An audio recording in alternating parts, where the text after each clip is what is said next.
El nuevo capítulo del enfrentamiento entre Harvard y el gobierno de Donald Trump está afectando a los estudiantes extranjeros. El Departamento de Seguridad Nacional paralizó la capacidad de Harvard de matricular alumnos internacionales al revocar su programa de estudiantes y visitantes de intercambio. Harvard demandó y un juzgado federal de Boston le dio la razón, por lo que la decisión gubernamental quedó congelada momentáneamente. Pero sigue en vilo el futuro de 6.800 estudiantes que representan el 27% de la institución educativa. A esto se suma la orden del jefe de la diplomacia de Estados Unidos, Marco Rubio. Su notificación es que todas las embajadas y consulados estadounidenses en el mundo suspendan las entrevistas de los alumnos que aspiraban a tener una visa estudiantil. Albert Naya nos cuenta más detalles en la siguiente historia.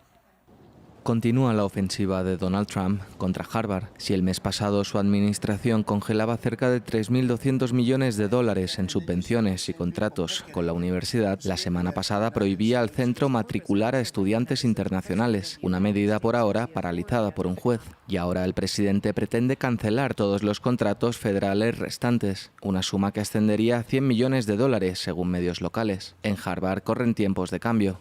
Creo que recortar la financiación no solo de esta universidad, sino de las universidades en general, es muy ridículo. Creo que la investigación, la financiación, la independencia intelectual son cosas que han hecho fuerte a Estados Unidos, que han hecho fuertes a las universidades. Es la razón por la que somos como un faro para el resto del mundo. Y creo que socavar esas cosas, recortarlas, no es solo una mala visión a corto plazo, sino una visión horrible a largo plazo.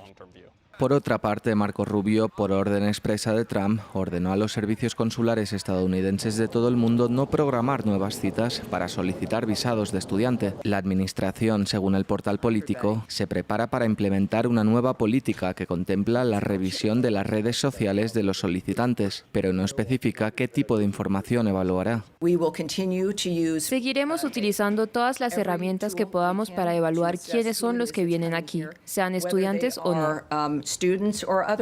Una ofensiva contra la comunidad estudiantil internacional que puede alimentar una fuga de cerebros y que Hong Kong, por ejemplo, dice querer aprovechar.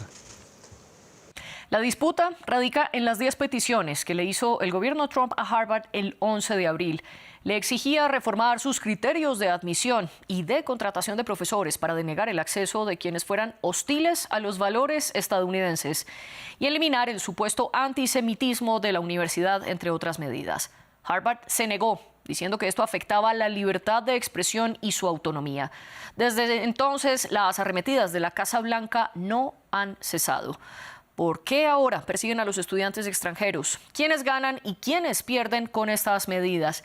Es el debate de France 24 hoy. Yo le doy la bienvenida a nuestros invitados. Desde Cambridge, en Massachusetts, nos acompaña Óscar Escobar, estudiante de maestría de Administración Pública en la Escuela de Gobierno John F. Kennedy de Harvard, integrante además de la Asociación de Estudiantes Colombianos en Harvard. Y en Los Ángeles está Franklin Camargo, comentarista político de PragerU, un colectivo conservador que produce contenido y afirma que defienden los valores de Estados Unidos. Bienvenidos ustedes dos, gracias por compartir conmigo este espacio. Yo soy María Clara Calle y le doy también la bienvenida a nuestra audiencia.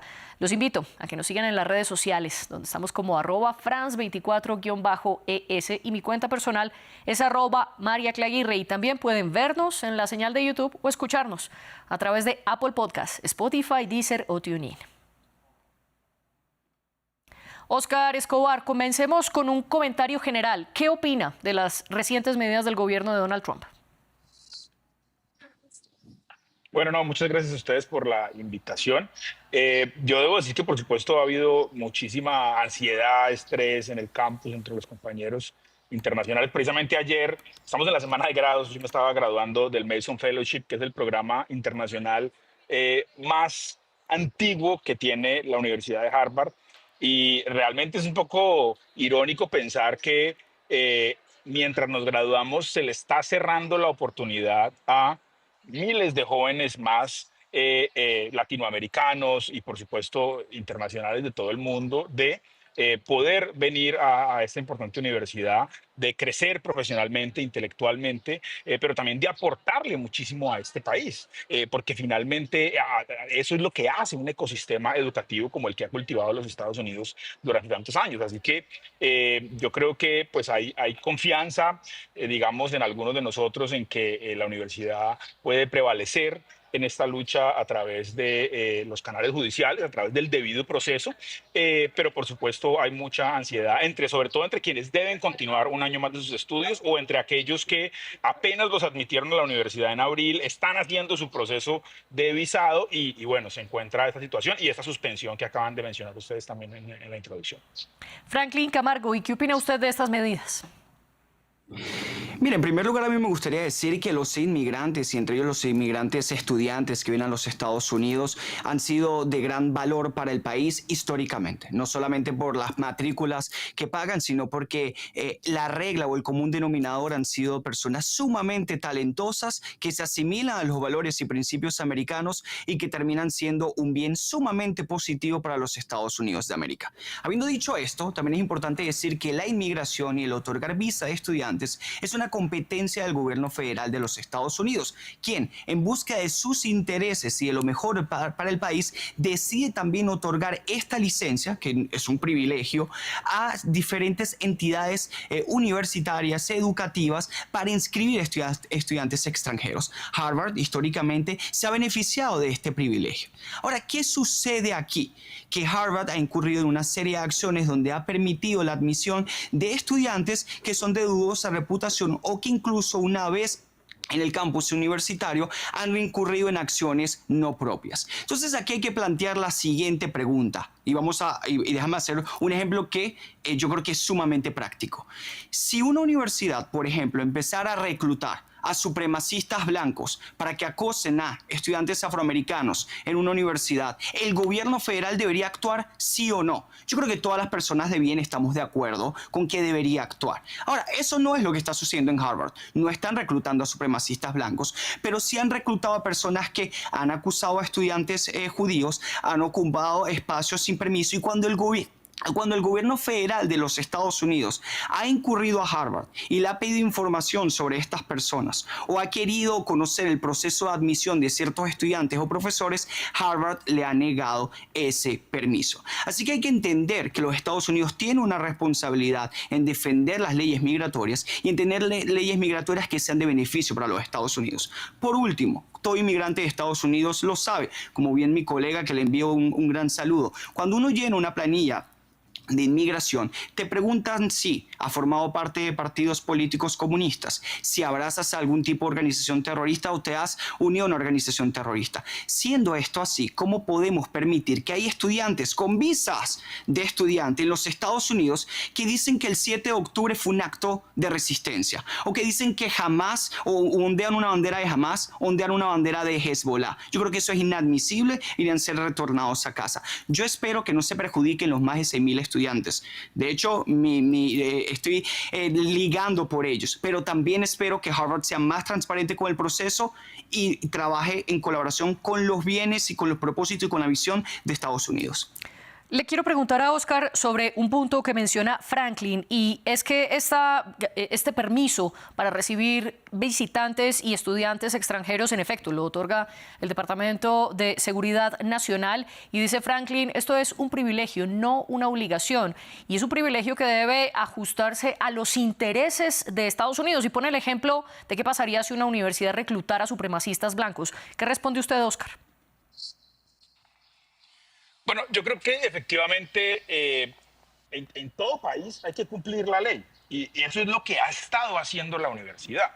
Y un poco por eso es que esto está ya en instancias judiciales, porque la universidad dice, el Estado me pidió una información al 30 de abril, se la enviamos, luego me pidieron una ampliación de la información, se la enviamos y luego de repente sale este comunicado la semana pasada diciendo que no estaban contentos con la información y que por lo tanto se tomaban estas medidas. Entonces, yo creo que no podemos desconocer el contexto político que hay detrás. El actual gobierno federal, su movimiento político, desde hace varios años lo ha dicho y lo ha defendido, y es que ha determinado que las universidades son unos enemigos del Estado y que aquí se está haciendo un adoctrinamiento político, y se ha dicho de todas las formas posibles, en palabras del mismo presidente Donald Trump, que esta es una entidad de extrema izquierda, de lunáticos de izquierda, que por cierto no hay nada más lejano de la realidad. Un profesor acá decía, medio en chiste, medio en serio, que encontrar un comunista en Harvard es bien difícil, que tal vez haya uno. Entonces, esta es una universidad, como muchas en el mundo, donde precisamente por la vocación de búsqueda del conocimiento hay unas ideas predominantemente liberales, pero eso no significa que acá no tengamos conservadores. Yo aquí me estoy graduando de nuevo esta semana con compañeros que votaron por el presidente Donald Trump, que defienden las ideas de Donald Trump y con quien tenemos debates respetuosos en persona y en el campus también. Entonces, yo lo que veo como muy peligroso es que una cosa es que en ciertas instituciones como en esta, donde hay un ambiente que puede ser mayoritariamente liberal, entonces un conservador se pueda sentir no tan cómodo expresando sus ideas cuando sabe que la mayoría del salón puede estar en desacuerdo con lo que está diciendo.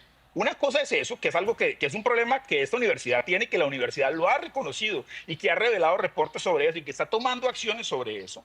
Y otra cosa es que el Estado, con todo su poder coercitivo, venga a decirle a la sociedad civil, a las universidades, así hay que pensar y así no.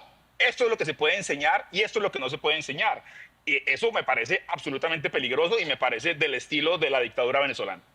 Usted decía un poco los comentarios que ha tenido Donald Trump, no solo en contra de Harvard, sino de las 8 universidades que hacen parte de la llamada Ivy League. Y durante esa campaña dijo que estas 8 universidades eran maníacos marxistas. Esto lo dijo textualmente. Y ahora ha ejercido una serie de medidas en contra de las universidades, especialmente en contra de Harvard. Franklin, ¿qué responde usted ante esto? ¿Realmente hay una intención política detrás? ¿Y hasta qué punto, en este caso concreto, el Departamento de Seguridad Nacional puede pedirle a Harvard la información de los estudiantes internacionales, que es lo que bloquea temporalmente una jueza de Boston?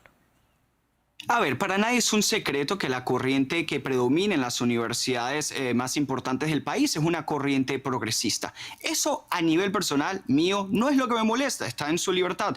Yo estudié en Liberty University en Virginia, que es una universidad predominantemente conservadora, y está bien.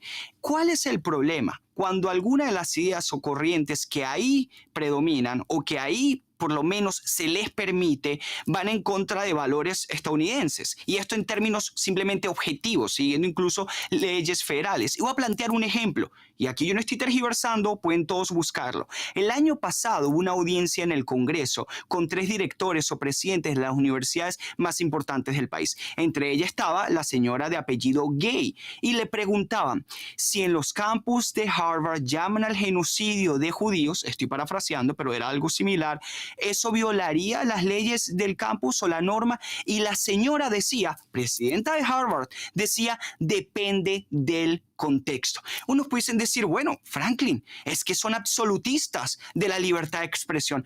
Perdón, en Harvard, si una persona utiliza un pronombre equivocado a otro estudiante, un pronombre equivocado, y la persona lo denuncia, este estudiante puede ser suspendido. Harvard no es ni remotamente la cuna del absolutismo de la libertad de expresión, tampoco lo son las universidades más prestigiosas, quienes tienen una corriente mucho más progresista, pero han sido espacios donde se ha permitido el antisemitismo. Las imágenes están allí cuando bloquean el acceso a estudiantes judíos, cuando toman permisos y hacen protestas de espacios y toman espacios sin debido permiso u autorización, cuando incluso la líder, la cara, la portavoz de un organismo educativo tan prestigioso e importante se niega a decir que sí, que llamar al genocidio de judíos o al exterminio de judíos va en contra de los principios y de las reglas de la universidad. Así que el gobierno, por supuesto que va a actuar en evitar como mínimo que personas que comparten esas ideas vengan a los Estados Unidos, porque ya hay suficientes estadounidenses que son antisemitas. Desafortunadamente los hay, y hay algunos que son racistas, hay otros supremacistas blancos, hay otros que son comunistas y marxistas. Eso existe, pero ya es suficiente como para que también tengas que importarlos en un proceso migratorio que, vuelvo y repito, es un privilegio. Y otro punto, está el Immigration and Nationality Act de 1952. Esta ley, aunque a muchos no les pueda gustar, es una ley que existe, que le da competencias al gobierno federal o específicamente a la Secretaría de Estado y al Departamento de Seguridad Nacional de revocar el estatus legal de personas que representen una amenaza para la seguridad nacional de Estados Unidos. Ahora, afortunadamente, porque vivimos en un país de chequeos y balances, de división de poderes, de Estado de Derecho, el gobierno debe argumentar que efectivamente ese beneficiario de una visa de estudiante representa una amenaza para los Estados Unidos. Y yo le exigiré a Marco Rubio y a la administración Trump que lo demuestren con cada estudiante, porque yo soy conservador ante todo y creo en esos principios. Pero por supuesto que Estados Unidos debe hacer el máximo esfuerzo en evitar que personas que ondean una bandera de Hezbollah estén en los Estados Unidos. Y yo espero que la audiencia, mi colega con el cual estoy conversando, debatiendo, y todos nosotros podamos estar de acuerdo con eso. Y también que estemos de acuerdo con que sí está sucediendo y ha ocurrido y están las imágenes y los casos bien documentados. Ya le voy a preguntar, Oscar, pero antes, Franklin, una contrapregunta. Usted habla del riesgo de una amenaza de seguridad nacional. ¿Considera usted que los 6.800 estudiantes extranjeros de Harvard representan una amenaza para Estados Unidos? De ninguna forma. La mayoría son personas de bien que seguramente son un valor agregado a los Estados Unidos y espero puedan permanecer aquí. Veo esta acción de Donald Trump como probablemente una medida de presión para obligar a Harvard, pero yo personalmente espero que esas personas, si son de bien y si no son los que andan ondeando banderas de Hezbollah o incurriendo en actos antisemitas que sí han ocurrido, pero no son la mayoría, yo espero que se puedan quedar. Pero al mismo tiempo espero que Harvard entienda en las acciones que ha incurrido y busque colaborar con el Departamento de Seguridad Nacional, que al final, como bien lo dice la ley migratoria, es a discreción de ellos que deben otorgar esos beneficios y privilegios. Y ahora me refiero a un hecho que usted citó. En noviembre del 2023, el Departamento de Educación abrió investigaciones contra 3 universidades de la Ivy League, contra Columbia, Cornell y la Universidad de Pensilvania por supuesto antisemitismo. Y otro caso aparte fue el de la entonces presidenta de Harvard, Claudine Gay, quien en enero del 2024 renunció luego de acusaciones de plagio en su tesis doctoral y también ante la citada frase que usted mencionó de que dependía del contexto si pedir el genocidio de los judíos violaría o no los códigos de conducta de la universidad. Oscar, con este contexto que plantea Franklin, ¿hay una actitud antisemita no solo en las 8 universidades de la Ivy League, sino especialmente en Harvard, y es por ello que se necesitan las medidas del gobierno de Trump? Bueno, yo creo que se habla mucho, por ejemplo, no lo ha mencionado Franklin, pero uno de los argumentos principales también que justifican esa intervención es algunas estadísticas que hay sobre cómo se autorreportan los estudiantes de Harvard y el staff, los profesores. Y por ahí alguien me dio una cifra de que creo que solo el 6% de la gente en Harvard o de los profesores se identifican como conservadores. Frente a ese problema de representatividad y de diversidad ideológica que lo tiene la universidad y lo ha reconocido, quiero decir que con el asunto Israel y Palestina hay casi que todo lo contrario. Evidentemente por la relación tan fuerte que tiene Israel con Estados Unidos y toda la historia que hay de cooperación en esta escuela, y graduándose conmigo esta semana hay muchísimos compañeros de Israel y ni uno de Palestina, debo decirlo. Por supuesto hay compañeros de Egipto, hay compañeros de otros países árabes que tienen una posición distinta, conflictiva con los compañeros de Israel, pero de nuevo, a mí me parece que precisamente por eso es tan importante tener esos programas internacionales, porque imagínate tener en un salón 2 personas que los han criado desde chiquitos diciéndole ese otro es el enemigo, y tenerlos en un salón con la capacidad de debatir sus ideas y de conocerse humanamente y saber que no son el demonio que les han pintado desde niños, donde no hay que matarse por generaciones, sino que hay espacios donde se pueden debatir las ideas y donde se pueden encontrar puntos en común. Claro que puede haber y debe haber problemas. Yo no los he evidenciado de primera mano, debo decirlo con absoluta sinceridad, en el año que he estado aquí, porque mi maestría es de un año.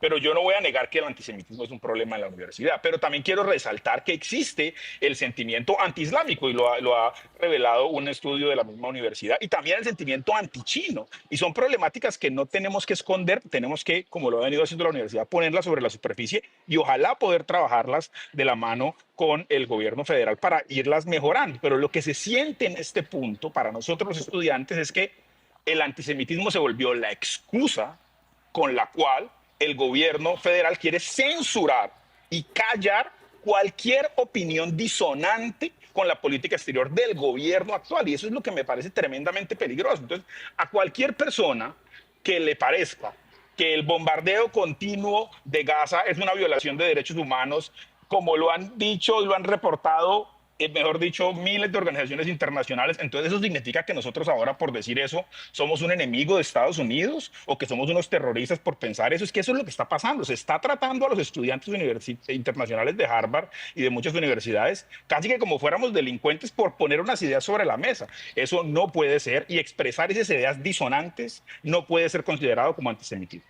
Usted reconoce, Oscar, que en Harvard hay multiplicidad de pensamientos y de orígenes. La misma universidad dice que sus estudiantes internacionales provienen de más de 140 países diferentes.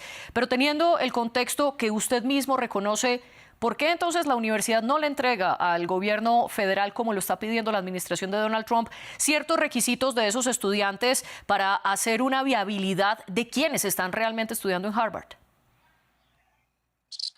Bueno, yo creo que es importante decir que efectivamente nuestro proceso de visado como estudiantes es un proceso del gobierno federal, y en ese sentido llenamos el formulario que dijo Franklin, que a mí siempre me ha parecido muy curioso, porque yo digo, bueno, ¿quién en su sano juicio, tratando de entrar a Estados Unidos, va a poner que sí pertenece a una guerrilla o a una organización terrorista? Pero, en fin, toda esta información no se le entrega solo a la universidad, se le entrega al Estado a través del proceso de visado. Pero más allá de eso, lo que la universidad argumenta y está argumentando la Corte es que le ha respondido todo lo que el gobierno federal le ha pedido, que está en el marco de la ley. La universidad, el gobierno federal, en lo último que vimos la semana pasada, le está pidiendo a Harvard más o menos las grabaciones de cámaras de seguridad de la universidad de los últimos 5 años para identificar cualquier persona que ha participado en una protesta. Es pararse aquí enfrente de la universidad con una pancarta que diga cualquier cosa a favor de cualquier política o en contra de cualquier política de este gobierno, de cualquiera. Eso es entonces ahora un motivo para deportación. Yo creo que la universidad está diciendo, entregamos todo lo que tenemos que entregar por ley, pero por supuesto tenemos una autonomía universitaria y el gobierno no puede exigirnos unas cosas que no están en la ley. Y ahí es donde está, digamos, la disputa legal en este momento, donde a propósito, el día de mañana se tiene, mientras nos estamos graduando acá miles de estudiantes en New York, ahí está la audiencia que define un poco qué seguirá en términos de la suspensión de la autorización para que la universidad reciba estudiantes internacionales. Usted dice que el gobierno de Donald Trump está utilizando el antisemitismo como una excusa para censurar las ideas políticas con las que el gobierno no está de acuerdo. Franklin, ¿es esto lo que está haciendo la administración de Donald Trump, especialmente con la orden de Marco Rubio a todas las embajadas y consulados de cancelar las entrevistas de los estudiantes que aspiraban a ir a Estados Unidos? No, no lo creo así. Lo que está haciendo el Departamento de Seguridad Nacional es, espera un momento, las entidades educativas, o muchas de ellas, las cuales le otorgamos la licencia para inscribir estudiantes extranjeros y por lo tanto tener un proceso que una vez la universidad acepta es muy simple, efectivo y casi tiene índices o niveles de aceptación muy altos por parte del Departamento de Seguridad Nacional, dado que ellos están inscribiendo personas que no están en los intereses o al menos no siguen necesariamente el escrutinio, los lineamientos que al Departamento de Seguridad Nacional actual le gustaría ver. Vamos a paralizarlo por un momento. Y yo espero que exista una resolución que sea lo más efectivo. Ahora, lo de utilizar el antisemitismo como excusa, si se está haciendo o no.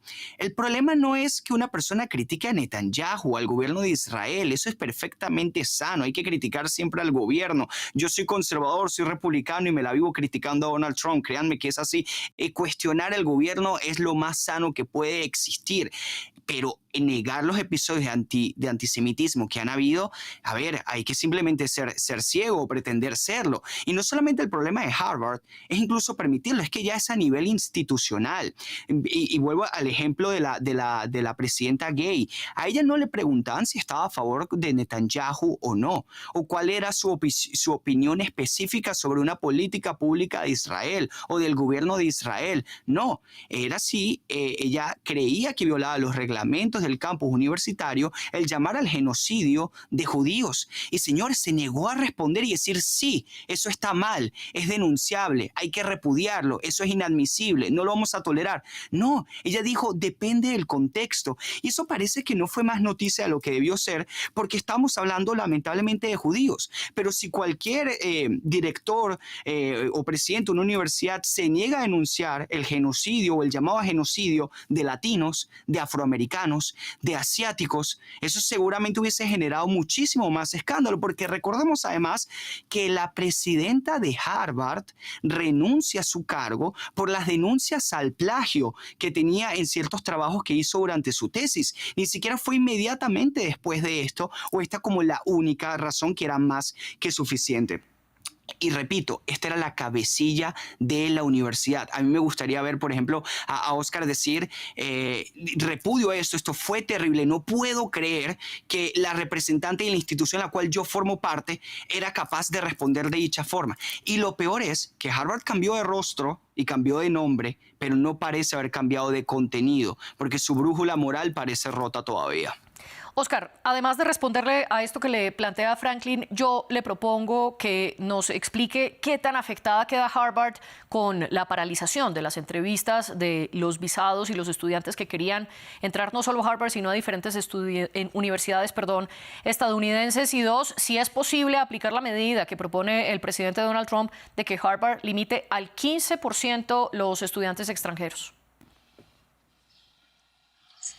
Bueno, yo creo que frente a lo que decía Franklin, Franklin sigue hablando de la expresidenta de Harvard y el presidente desde el año pasado, desde agosto del año pasado, es Alan Garber, que es judío.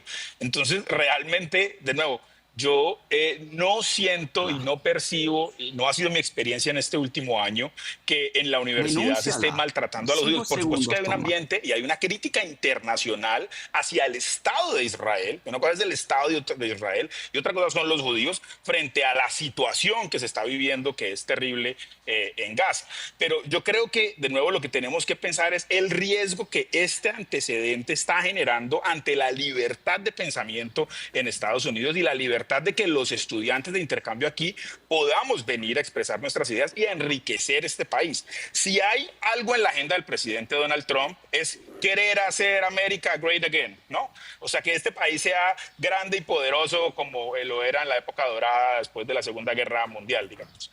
Y si hay un área donde Estados Unidos sigue siendo predominante muy fuerte, es en la excelencia académica, es en estas universidades, en Harvard, en MIT, en ese prestigio. Prohibir que vengan las mejores mentes del mundo a estas universidades, lo que va a hacer es precisamente acabar esa dominancia y lo que va a hacer es que esas personas se vayan a realizar sus estudios a otras universidades donde les permita ir o simplemente donde no les hagan bullying, porque es que de nuevo nos están tratando prácticamente como delincuentes acá. Yo no había escuchado esa propuesta que tú dijiste de reducir el porcentaje de estudiantes internacionales al 15%. Yo creo que digamos, en la escuela donde yo estoy, que es la escuela de gobierno, más del 6% de los estudiantes somos estudiantes internacionales. Entonces eso sería absolutamente dramático para esta facultad. El porcentaje actualmente en la universidad es del 27%. Pero yo creo que con todos estos ataques que está sufriendo la universidad, no pierde Harvard. Pierde Estados Unidos y pierde la investigación científica y pierde el prestigio y la capacidad de investigación que se tiene en este país. Quiero preguntarle a Franklin precisamente sobre esta última afirmación que dice Oscar, y es, con todos estos ataques, el que pierde es Estados Unidos, no Harvard. Especialmente la universidad dice que están siendo afectados proyectos de investigación sobre tratamientos de enfermedades, por ejemplo, luchar contra el cáncer, el Alzheimer, el Parkinson, la diabetes. También se están viendo afectadas investigaciones en materia de inteligencia artificial, incluso de tecnología militar, y algunos cálculos estiman que los recursos federales respaldan cerca de la mitad de las investigaciones que realiza Harvard. En este sentido, ¿es Estados Unidos el que está perdiendo? ¿Puede haber una fuga de cerebros que afecte a Estados Unidos? Sí, en algo estoy de acuerdo con lo que dijo Oscar. Yo como además creyente del libre mercado del capitalismo creo en la competencia y principalmente la competencia entre individuos. Una de las grandes ventajas que ha tenido Estados Unidos históricamente sobre el resto del mundo ha sido atraer el mejor talento humano, porque las mentes brillantes en la India, en China, en Latinoamérica, en Europa compiten entre sí para intentar venir a los Estados Unidos, a entidades educativas a formarse y luego a crear valor en los Estados Unidos. Por supuesto que Estados Unidos perdería, pero también está perdiendo cuando en vez de traer a las mentes brillantes, traen a personas que no quieren abrazar a los valores estadounidenses, que en medio de una protesta que puede verse pacífica, incendian una bandera de los Estados Unidos, que sí, por cierto, quemar la bandera de los Estados Unidos está protegido por la primera enmienda, pero ¿debería Estados Unidos darle el privilegio de venir a un estudiante que desprecia a este país? No, eso sería un suicidio, eso sería un acto de autodestrucción. Así que por supuesto que eso es lo que ha hecho Estados Unidos grande. ¿Es lo que Estados Unidos está haciendo en estos momentos? No dudo que la mayoría de los, como lo he dicho anteriormente, la mayoría de los 6.800 estudiantes internacionales que estén en Harvard sea una representación en su mayoría de eso. O el caso incluso de Oscar. Pero lo que vimos en las protestas en el verano del año pasado es algo sumamente lamentable. Porque no era una simple crítica a Netanyahu, que tienen todo el derecho de hacerlo. Ahí vimos antisemitismo en su estado puro. Ahí vimos a personas ondeando banderas de grupos terroristas, quema de bandera de Estados Unidos. Y eso es inadmisible. Como también, querido Oscar, es inadmisible que te di la oportunidad de que condenaras a la expresidenta gay de Harvard por haber dicho lo que mencionó en enero del año pasado en una audiencia en el Congreso y no pudiste denunciarlo. Y ese es uno de los problemas que tenemos. Es muy fácil denunciar esas cosas. No se debería tratar de liberal o conservador, republicano o demócrata, o no, es muy simple. Llamar al exterminio de judíos es condenable. Cualquier persona que no lo condene merece un mismo grado de reproche o de condena.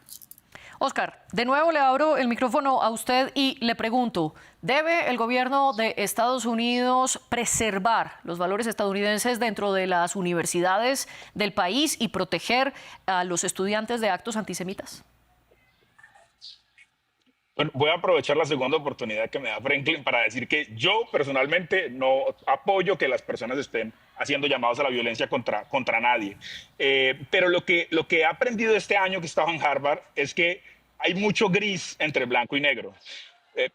Debo decirte que hablando con compañeros del Medio Oriente les decía, bueno, es que los terroristas de Hezbollah, y yo soy profundamente ignorante de esos temas y excúsenme, lo digo con toda razón, muy metido en mis temas de Colombia, y ella me explicó que claro que Hezbollah comete actos terribles, pero que también que Hezbollah es un partido político y tiene representación en el Congreso. Yo no tenía ni idea de eso. Y ahí hay mucho blanco y negro. Y hay mucho blanco y negro con los compañeros en el Congreso. Pero son terroristas en el Congreso. Bueno, pero es una democracia que permite eso. Colombia tuvo hace 30, 40 años pero está mal. Un partido político de la guerrilla, mientras la guerrilla mataba gente. No es gris. Y son acuerdos institucionales que hacen los países tratando de salir de conflictos. Entonces, a lo que voy, y he estado también, Franklin, en salones donde compañeros de China me han explicado y me han dicho que en su forma de ver el mundo, China sí tiene una democracia. Y entonces yo creo que cuando tú de entrada Franklin, dejemos callar hablar a esas Oscar, ideas por favor, diciendo Franklin, estar adelante, mal. Oscar. No, pero está interesante porque claramente esa es la reacción natural que uno tiene. ¿Cómo se te ocurre? Está mal, y tratar de callar a la otra persona. Y yo creo que en esos ambientes tenemos que ser capaces de escuchar y de ser curiosos en vez de condenar inmediatamente lo que la otra persona está diciendo. Por supuesto, entendiendo que eso puede ofender a muchas personas y que no es fácil tratar de asimilar esas narrativas distintas que tienen personas que vienen de diversidad ideológica y de distintas partes del mundo. Y Franklin, quiero preguntarle, ¿es una acción de la ultraderecha lo que está haciendo el gobierno de Donald Trump al momento de intentar imponer su ideología, negando ideas más liberales como las que se defienden en Harvard? Bueno, el Civil Rights Act de 1964, que fue un gran avance en la lucha de los derechos civiles, dice que en Estados Unidos el gobierno debe actuar en contra y de hecho debe negar cualquier tipo de financiación a instituciones, a organizaciones que permitan o incentiven el racismo, la discriminación con base al género, al sexo, a la orientación sexual y también, por supuesto, que incurren actos de antisemitismo o islamofobia. Así que esto no se trata de la ideología de la ultraderecha, lo que se trata es de hecho de lo que ha sido el Estado americano, el Estado estadounidense. Y yo creo que uno de los graves problemas que tenemos y que de hecho se refleja en muchas de estas personas justamente que a veces suelen ser los portavoces de las universidades más emblemáticas de Estados Unidos es querer tener ese lado gris cuando entre blanco y negro es sumamente claro. Y vuelvo al ejemplo, no. Hezbollah, por supuesto que es una organización terrorista, que se forma como organización política en cierto lado del Líbano, pero que habla más mal del sistema político de esa región y de ese país que bien. China, por supuesto que no es una democracia, es una dictadura comunista que tiene campos de concentración con respecto a las creencias de las personas o la etnia. Y eso debería ser muy fácil de decir. Y si en Estados Unidos estos debates que tenemos no lo podemos decir, no podemos partir de eso, estamos en graves problemas. Porque yo estoy seguro que Oscar y yo podemos debatir tranquilamente entre impuestos, entre empresa privada, segunda enmienda, libre mercado, política exterior, y eso está excelente. Pero que no nos pongamos de acuerdo en decir que efectivamente Hezbollah es una organización terrorista condenable y punto, es así. Es como que si yo viniera aquí a decir que la FARC, bueno, tiene algún tipo de... No, la FARC también. O lo mismo pudiese suceder con Hamas. Hamas también ganó unas elecciones. ¿Y qué? Son una organización terrorista que entre sus lineamientos y propósitos tiene la destrucción del Estado de Israel. Y sus cantos son muerte a Israel, muerte a los Estados Unidos. Esas son cosas que más allá de las pequeñas diferencias políticas, tenemos que sintetizar con contundencia. Porque o somos creyentes de la libertad, del Estado de Derecho, o reconocemos que lo que hizo grande a Occidente fue una serie de valores y principios, o realmente incurrimos en un relativismo moral en donde no estamos dispuestos a criticar cierto autoritarismo o totalitarismo. Entonces las personas que quieran acusar a autoritario, autócrata, a Donald Trump, son las mismas que me van a decir, bueno, Hezbollah tiene cierto tinte de partido político, pero por favor, ¿en qué estamos incurriendo? Franklin Camargo, Óscar Escobar, me encantaría seguir esta discusión con ustedes. Lastimosamente se nos ha acabado el tiempo, pero les agradezco por estar aquí exponiendo sus ideas. Este programa fue producido por las jefes de edición Laura Garzón y Jennifer Guevara y la jefe de invitados, como siempre, Tania Herrera. Ustedes lean más en france24.com.